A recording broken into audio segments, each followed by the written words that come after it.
Another fearless and successful talk show. And you guys, this is live recorded every single week. And I'm just blown away about the you who have been with me for a while, you know that I don't believe in coincidences, but I do believe in signs.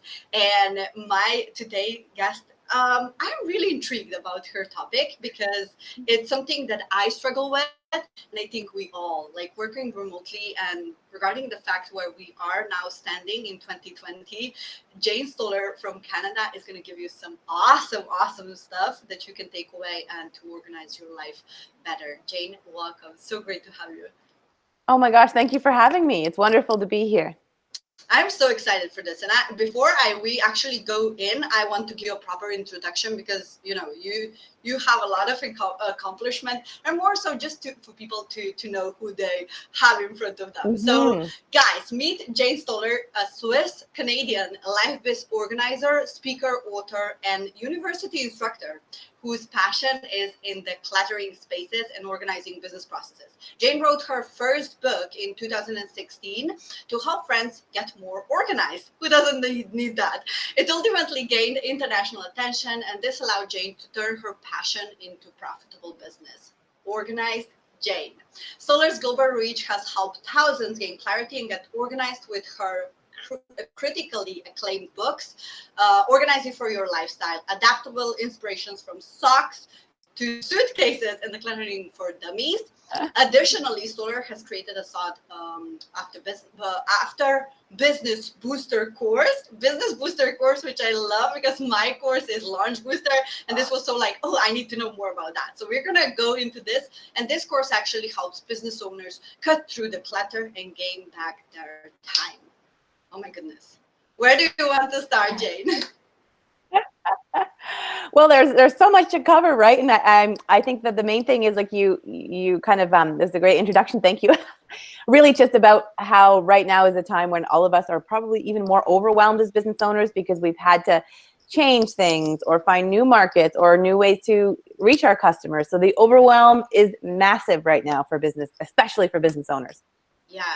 And what actually inspired you? How did you got into, because, we all get inspired by something that comes from our own transition or transformation. So was that in your case too?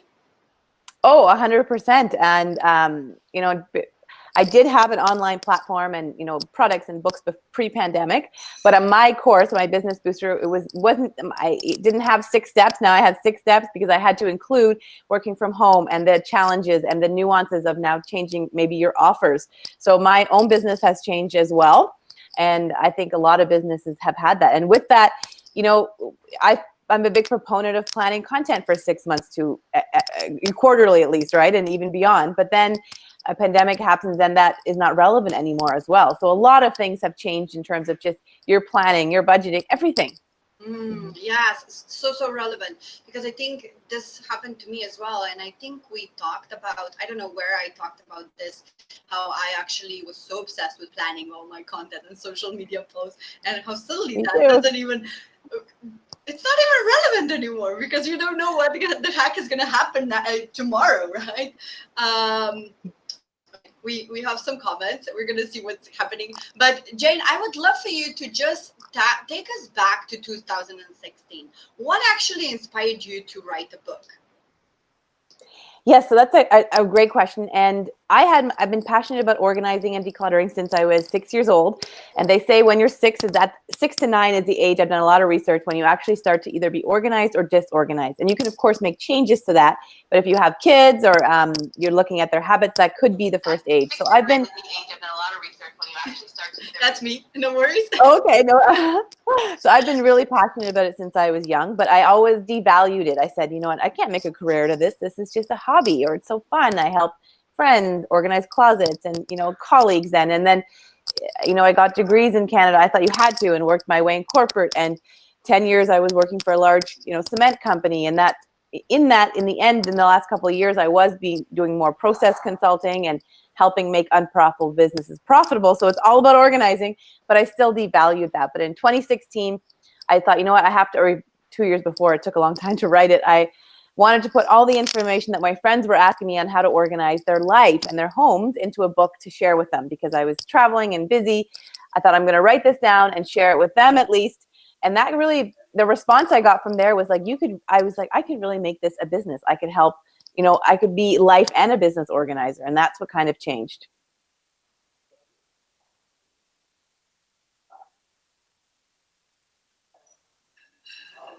Sorry, my kid just got come in, but Oh, no problem. no worries. So yeah, I think that this is so relevant because what you said, you start with one piece and then you actually go and take this what it is and just kind of evolve as you go. Tell me, so from that point of writing your book to the point where you now have like completely transitioned your business into online business. So what does that look like now? How do you serve your clients?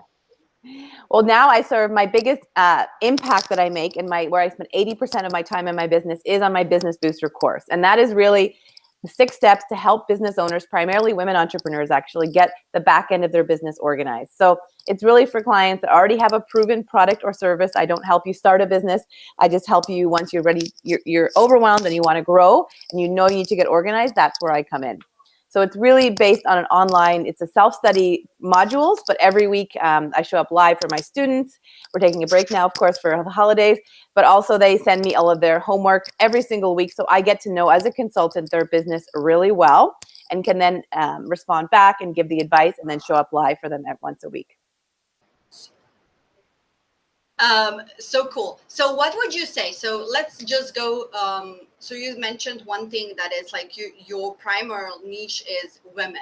Why do you believe that we women need to be more organized?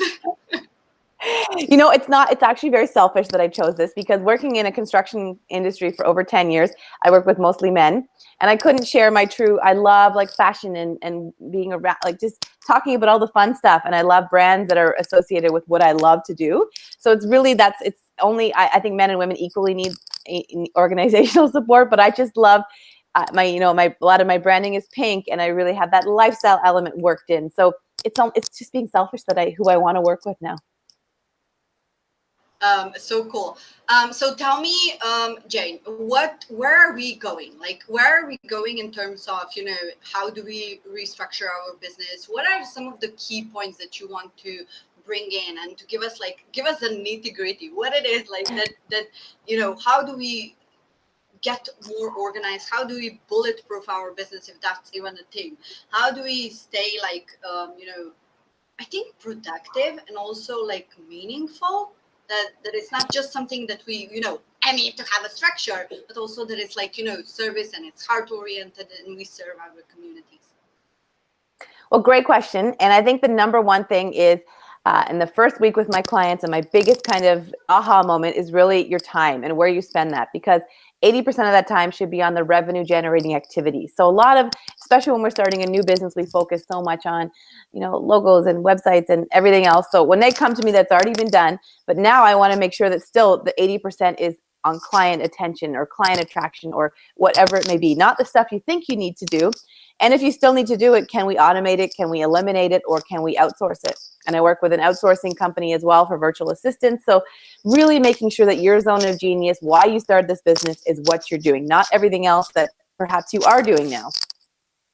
And I love this. And I would love to go there. Where do you see that like women mostly get sidetracked? Where do you see that women, yeah, what is that like your genius? Everyone is talking about that. So where do you see that it's a common mistake that women do in business? Well, actually it's funny, because I call myself life biz organizer for a reason, because I actually make them put in their personal and their business tasks on there. So as women, it is so crazy, because for the week they track their time in minutes, how many minutes it takes to do everything in your personal life and everything in your business life. And that's why women are like, oh my gosh, I'm taking care of the kids for 3 hours. I'm working out 7 days, and then I have housework, then I have meal prep. So when they see the list of personal items, I also say, if you're treating your life like a business, you're an entrepreneur, how can we make sure that you have more time to do this? And let's say there's a task on there that is, you're passionate about. I ask them to rate it by numbers in terms of, are they good at it? Do they like it? I want them to focus on those tasks. So with women, I think we forget about all the other stuff we do. And we need to take that into account, because all our personal life can also be automated or outsourced, or, things like that, right? So is there a better way to get to the gym, or have a trainer come to you to save you X amount of time if that works, right? Like, how much can we carve off so you can do more of this? And I actually love this because a lot of women that I meet and I work with is like, we got into this. Do you have a feeling that we got into this place where women are taking the role, they're taking the lead, and they think that, "And now I need to be there for other women and show up for them and, to just pave the way." And they kind of forget about themselves and why did they start it in the first place? Oh, 100%. So that's interesting too, because some women don't have any self-care on there. Some do. Some. So it really depends. And I've read a lot of books too on burnout. And one of my favorite authors, Nicole Lapin, just had a 6-step book to avoid that. And a lot of it is geared towards women, because we have a lot on our plates, both professionally and personally. And we want to, you're right, show up and be mentors and all of that as well. So it adds another dimension. Mm-hmm. Yeah, 100%. You also mentioned, one thing, apart from taking care of yourself, also taking care that you're actually making money and that you're making business, right? You can have passion, like you can be very passionate about certain things, but how do we actually, what is your take on how do we make profit? Not just, income, but profit. And what is one of your what is one of your favorite ways to make profit? Well, I'm a big believer in kind of, especially as women, we always devalue what we're worth. So that's like a money mindset thing. But the big thing is when I talk to like a lot of people who want to join my course, but they aren't really ready because they don't have that income generator or profit portion. And I'm not a coach on that, but really it's like, okay, what's your biggest impact and what's your biggest income? Hopefully they align. Yeah. And if it's a product you're selling, are you really scaling that, right? Or if it's, some people say, well, I've written this book, and I'm like, well, does it bring you profit? Like, is it a credibility tool? Great. But what is your biggest your biggest impact that you want to make, and how can you monetize that? So for me, it's really my course, and that's my biggest way I can help the most people. But it really is also aligned with my impact and my income. My books and my products are really a side credibility thing, but it's not where the most profitability will be coming from in terms of your margins and all of that. And I love that you said that, because what I'm hearing from you is like you have this signature course, which is actually like your business booster. And then all the things that you are doing, like books and all other stuff, other content is pure value. And it's kind of something that is just part of your brand, but yes, you are focusing on your business booster course. Exactly. So tell me, how does that practically looks like? Because we see a lot of like influencers, a lot of thought leaders there. They have like a bunch of courses, bunch of stuff here. But we are talking right now here with people who are just starting out, and they think that they need to have a palette of products and services, right? Yeah, you got me. So let's go into this. Like, how do you actually stay focused and you have this tunnel vision, and you create a signature course that's going to make a profit, serve your passion, and also serve your people in a one direction. Yeah, and it's not easy, and it took me time too. So it takes, I read the book, The One Thing. Yes. I believe it was Gary Keller. Yeah.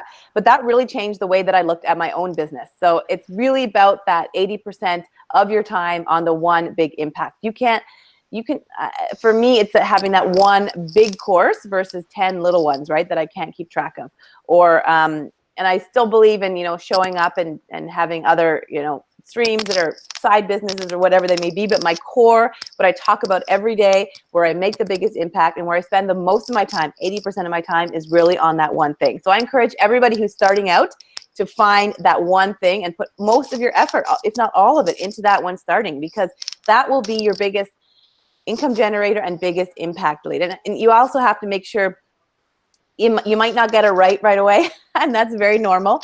Hopefully you do. If you don't have an audience yet, you're likely going to have to build that and start the networking and the marketing, and all of that does take time. But when you get slowly an audience through live streams, through social, ask them what their pain points are, what they need, what would they hire you for, and a lot of that can come from your clients and future customers. I love this because would you say that, and there is no like, right or wrong. I think that it's also like your way of doing it, but it has been proven with myself, with my clients, that when you actually decide and become kind of unknown for one thing, like people will, Yes. they will, oh, that I remember you. I remember you, right? And I know that when I started my coaching business, like I was a productivity guru because I'm a mom of three, like, and people would ask me, like, how do you manage everything? And I was like, I was so proud that I actually have everything, all the ducks in a You row. should be. But I didn't want to be known for that. But it was like a natural thing that people would just say, you have all these things in place. What I realized that I really want to be known for like someone who is breaking the paradigms, and and I didn't even realize that it happened so gradually that I came from like strategist to actually a mindset coach, more of so, and I love it because it got me to a place where I feel good. I feel good working with that. Is that like something where you realize from the get go, or is something like you mentioned it's gonna take time to evolve? But how do you get into a place where, oh, that's it? I know that I'm going the right direction, right? Oh man, that's a really hard question. But I think I hired a business coach, and I think everybody needs coaches. So whatever, like, you can't do this alone, and you need to hire someone that's where you want to go. Whether if you know you want to launch a course, maybe hire a course launcher, right, or a creator that can help you zone in. Whatever it may be, you need help to figure that out, because we can't do it alone. And we think we know what we should be offering, or we think we know what our customers want, but we really don't know. We need to ask and get help. Ah, so good. Can we go a little bit there? Because I think it's also for us, especially women, we tend to know everything and we are so hard to ask for support and help. Can you talk a little bit about that? Did you discover that as well? Ooh. Yeah, and coming from corporate too, it was like business coaches, why would you hire those, right? Or if you failed in one area or whatnot. But without a bit, like I hired different coaches for because I failed my first business because I was too scared to market myself. So I knew that I would fail again if I didn't get out of that fear. And I think as women, we just have to ask for support. And usually it's going to be another woman you're supporting their business as well, right? And getting into their network. So you have to look at it as that, and it'll kind of come back to you. But we really need to be, I think, more open to that. And we're so focused on traditional education, at least in Canada and United States, like colleges and universities. But coaches are the ones that hold you accountable and teach you exactly what to do in the business that you're going in. I love what you just said. So when you invest in someone else, you're also supporting their business. This is so Yeah. beautiful. Such a beautiful mindset. Mm-hmm. I think this is so crucial to know that it's. And I'm so grateful for everyone that it's actually. I consider it such a privilege to for people to serve my people. Yeah, it's not just, I don't take it lightly. It's just such a Yes. privilege. They invest in me, and that's like that supports my family, Mm-hmm. supports the tribe that I'm gonna make impact. So I think this is really really cool. So 2021, what are the trends, and what would you say that people need to be aware of when it comes to just launching their businesses, starting their businesses? What would be like your tips on when we are starting? What do we need to be mindful? Yeah, so I have a 6-step process more for entrepreneurs that are already started. But if you are just starting, especially in 2021, I think there's a lot more stress on you than ever, because we don't know what the future will look like. And especially if you have a brick and mortar business or whatever it may be, you're going to have to constantly be perhaps changing or being quite dynamic. But one of the first things I would really focus on, is get to start talking about it. Get your message out there. Start, you'd be amazed by how many times people need to hear what you're doing 30 times till they understand it. So you will get, the marketing and the accounting and your branding and your logos. You'll get that all perfect after a couple of years, but don't stress about it. Just, find your messaging, find what you offer, and start selling it. And I think we don't do this enough because we think we have to be perfect in the logos and the websites, but just start selling. So good. I just love, and I knew that this would be like this will be like one of these great topics to start 2021, because a lot of people, and I just had we just had the last call with my coach, and there was a question: do I need a website when I'm starting to build that expertise and authority? And you just said it, and I'm a strong believer that you don't need a website when you No. start. I still don't have a website, like, and it's Yeah. and one of the great things that one of the ladies said, she had a conversation with a potential client, and they asked her, "So do you have a website?" And she said, "No, I don't have a website." And they say, but that doesn't make you a credible coach if you don't have a website. And she said, "Well, what you're looking for, you will not find on my website, but you will find with having a conversation with me." Yes. And this was I love so that. on point. And I think like a lot of people, and this is where, we are still keeping ourselves in the weeds, instead of like really doing the work Yeah. in our genius. A lot of people, a lot of entrepreneurs, especially now, they think I need to create my own website. If you're not a website designer, you probably do more damage than a favor Yeah, yourself, exactly. right? And then a logo, like, what does logo even mean? Like, people will not, I don't even know. I work with coaches, and I invested heavily in myself, and I don't even know what my coaches have there for the logo. Like, I don't even know. Yeah, I yeah, don't yeah. care about the logo. So this is so on point. Getting your message out. So how does that look like practically? So what do we need to keep in mind when we are stepping out there, when we are showing ourselves, we are going out there with our message? What do we need to be careful of? Be serving too many things, serving too many people, getting, you can't be something for everyone. You need to kind of target in on what you really are going to help people with or sell, or what your product or service can really do, and craft your messaging around that. Because you can try and take 20 clients right away and say, I can do everything, and then you won't get any good testimonials because you really won't help them, and then there goes your business. So if you can do a few things really well, focus on that, and then you'll generate kind of that. You want your first clients, or your first products you sell to people, those are your bread and butter for saying, how did it work? Can I improve it? Can you be my founding member? Whatever it is, right? Like, those are the ones that you'll probably give a lot of attention to, and also get a lot of good feedback from. Yeah, so good.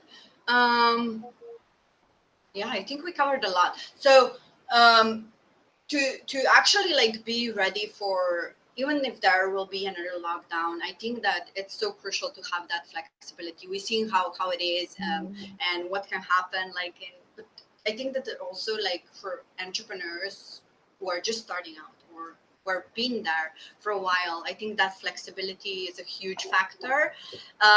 Yeah. How do you see that? Like, did you see with your clients that they had like really like flexible mindset around it? How I actually turn my business around?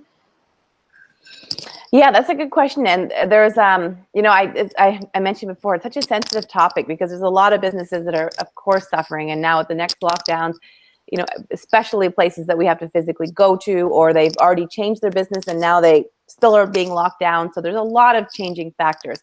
And my clients, a lot of them were already on the digital space. So they had to really maybe change their offerings a bit, or their clientele, or their messaging, of course.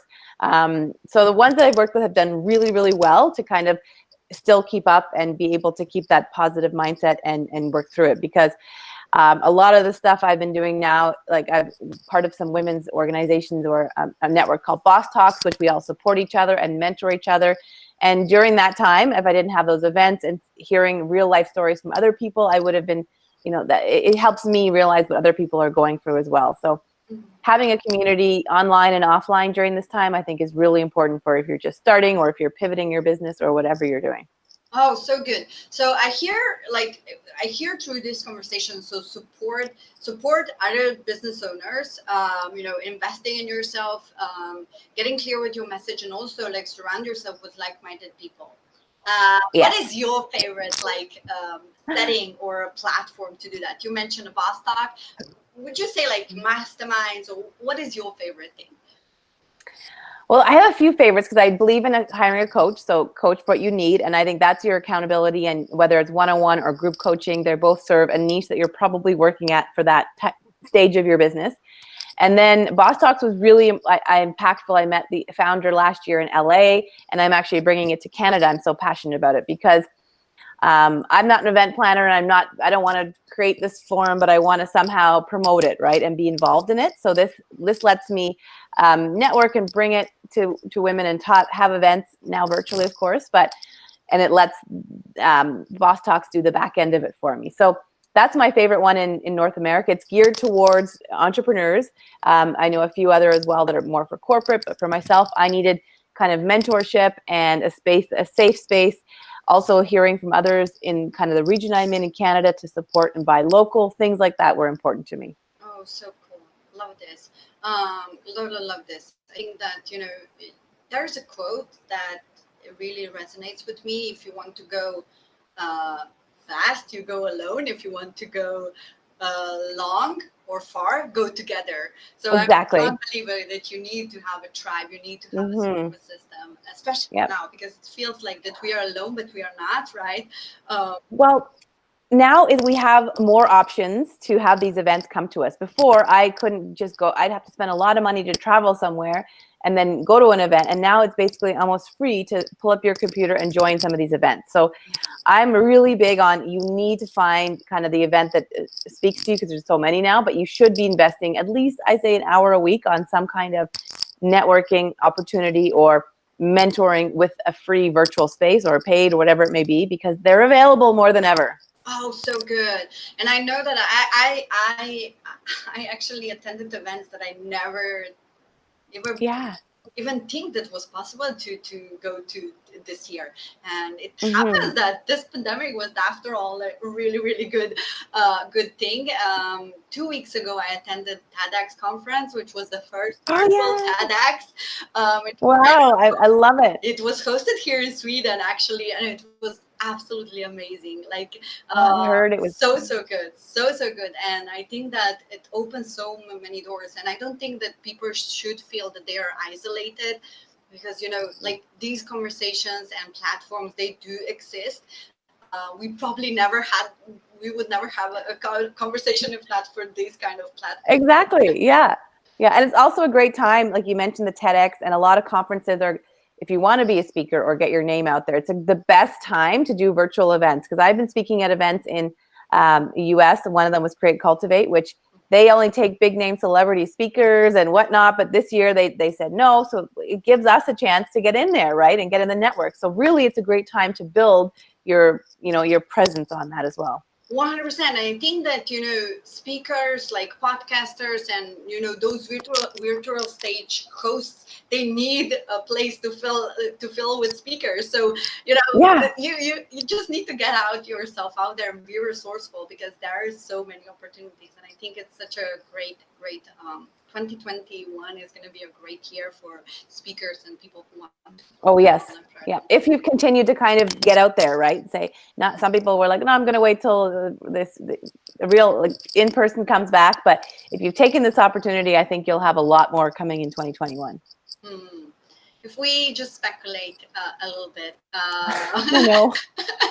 No. And we say, like, okay, what happened? It happens. Like, we had a lot of opportunities. We had like great things coming out from pandemic. But if we would go back and revert to normal, what would normal look like? Will we ever be able to go back where we were, like, I don't know, February 2020?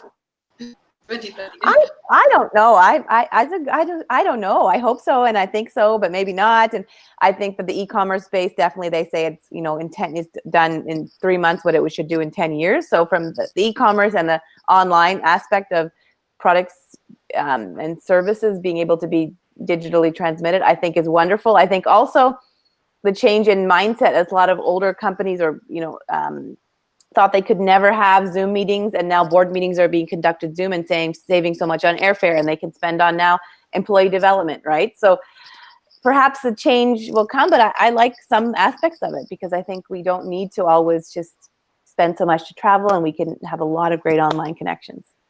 Yeah, and I think like here in Sweden, they're like, we are really virtually and digitally equipped. Like when it comes to, we were I can say that we were prepared. Also in schools, they had like all these tech platforms. But what I Yeah. see like really like massively, not just because of pandemic, but also like the health providers like really stepped up their game. And you have, even if there is not something that just normal checkup can be done via online Yeah, person. virtually. And and the cost reduction is so huge, like it's crazy, because a doctor now doesn't need to commute, or they don't need to like even they sit at home. And I think it came so much positive things as well. Oh yeah. So oh And even the class that I teach, the students, you get a different type of student who's on the chat box more and who's perhaps not as vocal in a classroom where you have people like 3 or 4 students who dominate. oh But introverts. exactly. There's a lot more. They have a lot to say, and I think they're saying a lot more in this virtual space. Oh, it's so good. I love this. I love this because I think that for us, like extroverts, this is a little bit, get me in the classroom. I want to be there. But I think that what we seen that everyone gets to kind of pick where they want to be and how they want to express themselves, and gave so much opportunities. Hmm. I don't know. I think that we really had a nice conversation. Yeah, So this is many a great good conversation. so many great nuggets. Would there be like anything to wrap this up and to just make a closure? What would be your biggest ace from the pocket? Like, well, what would you say? What would you recommend to my listeners? I would really recommend, if you're starting a business, that just to just start selling. Like, don't worry about all the other stuff. If you already have an established business, then you really want to start now organizing it to scale, because you Yeah. will get overwhelmed in 2021. One of my biggest things that I use is a time cube to help me keep on track too. So you know what, if you're just starting your business, maybe you say for 60 minutes, you're only going to look at your Rolodex and start physically calling people and selling, right? Or if you have an established business, I would say, okay, I'm going to spend 30 minutes a day on my accounting, right? Or whatever it may be. Emails. So I'm really big on the focus factor and just really focusing on the one task you're doing. I want to have that cube. Yeah, you can get it on organizedjane.com. Perfect. I, Like, you sold me. yeah, it's on Amazon as well. I don't know if we ship to Sweden though, but maybe. Let me check. So I'm gonna Yeah. put the link. And Mm. one of my like really the best things of this show is like, so Jane, tell us, we mentioned a few times your business booster. So tell us a little bit about that, and who could potentially sign up for that, and what they can expect. What are the benefits? Yeah, so it's a 6-week accelerator course that's really for people who have an established service or business and are now ready to scale, but they're overwhelmed. And the 6 steps really are what you can do to organize any back-end business, whether you're creative, whether you have a service, a product, whatever it is. These are like proven 6 steps I used in large businesses in consulting, and now primarily for smaller to medium-sized businesses. So they really just give you the accountability, give you the worksheets. What you do at the end is you have a process that you can actually hand off if you're selling the business or if you hire employees. It'll make your life a lot easier and your business more streamlined. So I offer a free 30-minute call to make sure to talk about it. And I also want to explain making sure you're the right fit, what it's for, and to give you more insight into it. And you can, on my website, organizedjane.com, you can click the business booster and sign up for that free call. Oh, love this so much. Yeah, this is so valuable. So we're gonna put all the links inside the description of this, and also in the show notes. Let's wrap up, I think. So Yeah. guys, like, please check out the Amazon. We're gonna put the link. If you want to get that cube, I definitely want to have one. And Jane is all about the focus, as me. Like, I think that Like you. I think that focus is such a huge thing, and especially because I struggle with focus so much because I have an ADHD, and focus was one of the big things for me. I couldn't, and having three kids, like, you always have this split attention, and I really needed to learn the hard way that focus is so good for not just for business, but for my mental health. So I'm not like all over the place. So guys, get focused. Like, really, get the cube if you need to. and get the one thing. Like I really, really love the Oh, I love that book. one Changed thing. my life. Yeah, 100%. I'm with you. Put that in the, maybe we should put that, link it too. I'm gonna Yeah. put it also. Mhm. And what is your favorite platform? Where can people get to see the behind the scenes of Jane? Yes, my favorite platform is Instagram. So I'm Organized Jane, and that's where I spend most of my time really engaging with my community. And I love it if you send me a DM, or if you tag me, I'll retag and showcase your business too. I'm just really all about it. So amazing, Jane. This was such an amazing show. Like really, I enjoyed it, and it's just reinforced what we are talking about here and where are we going, and so valuable. So thank you so much for your time. Yeah, Canada, from Woo! Sweden to Canada. Have a great holidays, happy holidays, and we speak soon. Yes. Thank you so much for having me. Bye-bye. Bye.